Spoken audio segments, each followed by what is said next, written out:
สบายดีท่านผู้ชมมื้อนี้มาเข้าร่วมในงานเฉลิมฉลองวันครูแห่งชาติครบรอบ31 ปี อยู่ที่สโมสรเมืองมุ่นละประโมกแขวงจำปาสัก ตอนนี้น้องนุ่มนิ่มกำลังจะขึ้นอ่านสารอวยพรวันครูแห่งชาติเนาะซึ่งต่างหน้าจากโรงเรียนมศเมืองมุ่นละประโมกขอเชิญทานรับชมได้รับฟังนำกันเด้อเพียรทานประทานที่เคารพอย่างสูงเพียรบรรดาทานแขกผู้มีเกียรติครูอาจารย์พร้อมด้วยเพื่อนๆนักเรียนทั้งหลายรัฐเองมีชื่อว่านักธีรวันเนตรสัมพันธ์พอเป็นนักเรียนของม .3 จากโรงเรียนม .2 มุ่นละประโมงโดยร้านเอกสุรานถามพระพรวิไลศักดิ์เป็นนักเรียนของม .4 จากโรงเรียนม .2 มุลประมุขก่อนอื่นรัฐขอแสดงความผูกพันคุณอย่างสูงส่งมายังพ่อแม่ครูอาจารย์ที่เป็นผู้อบรมบ่มสอนให้บทเรียนและวิชาความรู้แก่ลูกหลานนักเรียนได้เป็นผู้ที่มีคุณสมบัติมีความรู้ความสามารถการศึกษาทำเรียนที่ว่าเป็นหลักหัวใจสำคัญในการพัฒนาคนก็คือพัฒนาประเทศชาติการเมืองให้เจริญรุ่งเรืองในยุคสมัยที่สังคมพวกเรามีการแข่งขันกันนับมือขึ้นไปเรื่อยยิ่งต้องการให้คนเฮาได้เรียนรู้และพัฒนาตนเองให้ทันกับสภาพสังคมแห่งการแข่งขันฉะนั้นมันจึงเพียงเหมาะให้พวกเฮาต้องได้เอาใจใส่สู่ส้นเรียนรู้ให้หลายขึ้นปัจจุบันบ้านเมืองของเฮาต้องการคนที่มีความรู้ความสามารถมีระดับการศึกษาที่สูงเพื่อจะมาพัฒนาบ้านเมืองของเฮาตัวอย่างปัจจุบันนี้บ้านเมืองเฮามีโครงจักรนับมือโครงจักรโครงงานนับมือหลายขึ้น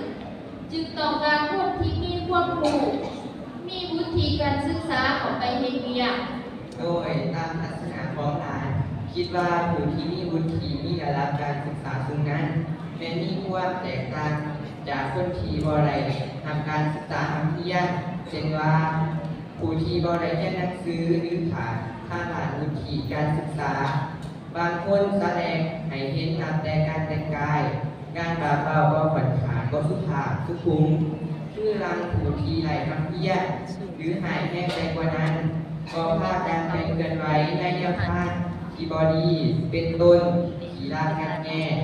เป็นจำเป็นอันตรธานแต่อื่นๆต่างพวกเสื่อมเสียให้พ่อแม่สังคมบ้านเมือง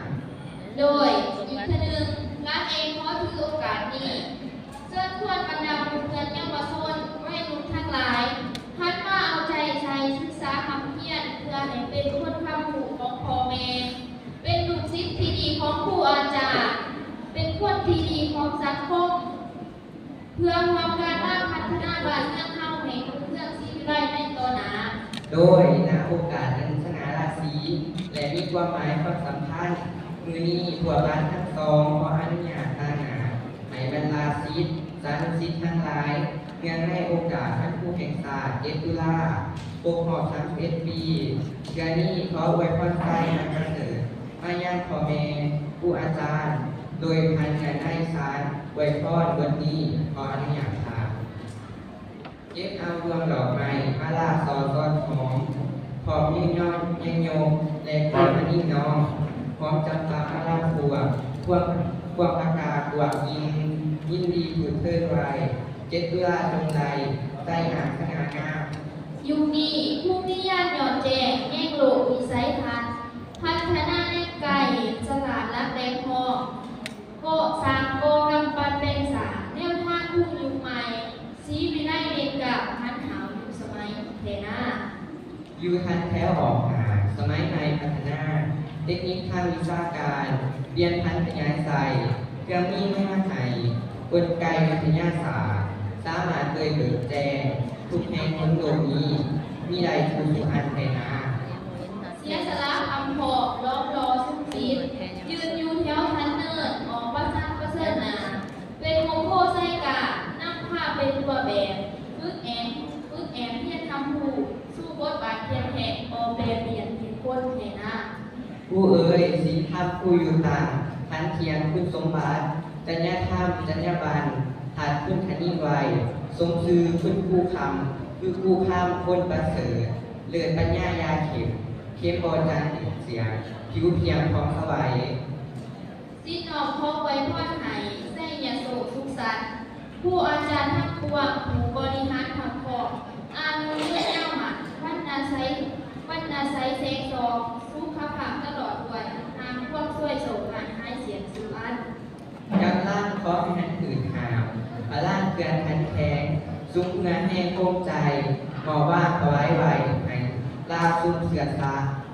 อนุชนหน่อยอ่อนปัดเบาความโมจาสาธาทวนหนาจะเลื่อนเก่าพัฒนาเจ้าเอ้ยขอขอบใจ